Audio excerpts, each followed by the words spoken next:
va a ser redonda. ¿Sí? En el caso de la tibia comenzamos por eso. Miren la parte anterior de la tibia como es afilada, ¿sí? Que es el borde anterior de la tibia, y miren por la parte de atrás como es redondo. Entonces, para comenzar hablando de la tibia, también está clasificado como un hueso largo. Observamos las epífisis, que son los extremos. Siempre la epífisis más grande es la proximal, ¿ya? Entonces,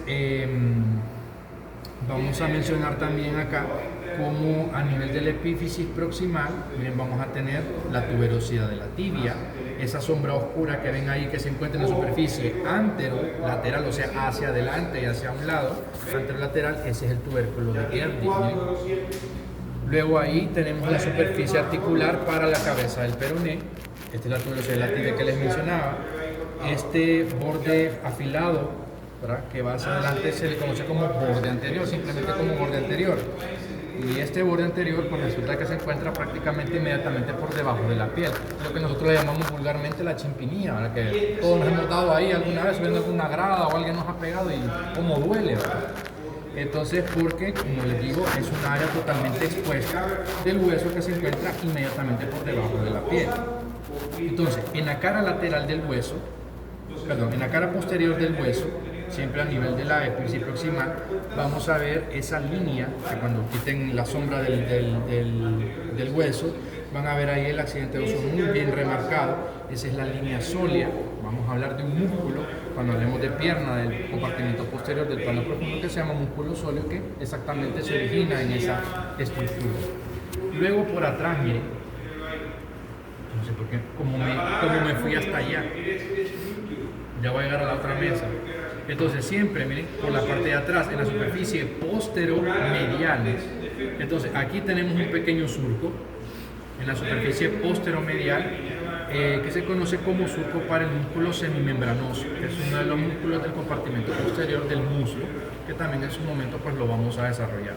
Luego aquí vemos las superficies articulares para los cóndilos femorales. Luego hacia el centro vamos a ver una elevación, miren ahí la elevación, como se observa toda la elevación en conjunto se conoce como eminencia intercondilia. Resulta de que esa eminencia intercondilia vamos a tener dentro de la eminencia intercondilia dos labios, el morado ahí que se mira chiquitita la sombra, ahí, ese va a ser el labio intercondilio lateral y el azul va a ser el labio intercondilio medial. Resulta que adelante y atrás de la eminencia, en esta región y en esta región de acá, aquí miren, en estas dos regiones, vamos a tener accidentes óseos que se llaman áreas intercondilias. Por adelante de la eminencia, área intercondilia anterior, y por atrás, área intercondilia posterior.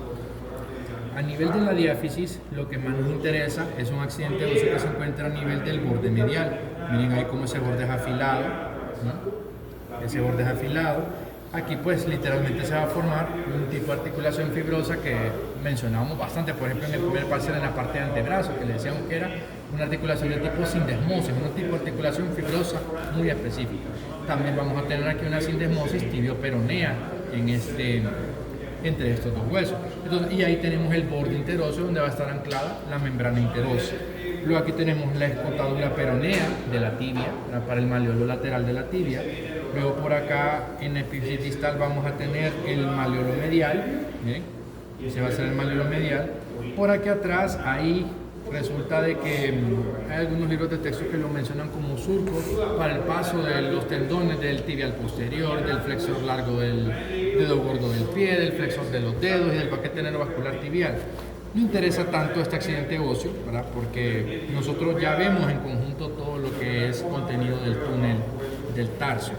Entonces no interesa tanto. Y por abajo pues vemos la superficie articular condilia para el astrágalo, que vamos a ver ese hueso de forma particular. Entonces son los accidentes óseos que nos interesan de la tibia. El caso del peroné pues no es un hueso complicado de aprender.